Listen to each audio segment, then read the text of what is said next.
60% saving చేయొచ్చు sir. After marriage 50% చేయొచ్చు sir.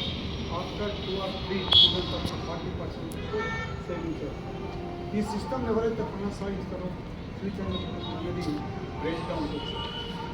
అవసరం పడితే ఒకసారి డబ్బు సంపాదించాలి సార్.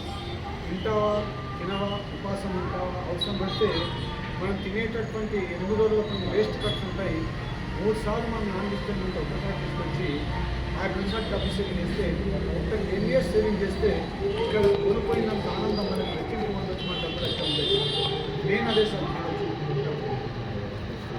డబ్బు సేవింగ్ చేస్తే అప్పుడు మనం సేవ్ చేసేస్తాం కాబట్టి ఇప్పుడు మనం ఏమంటుందంటే డబ్బు ఇదే చేస్తాం కదా సార్. ఈ 10 సంవత్సరాలు వదిలిపెట్టాం సార్.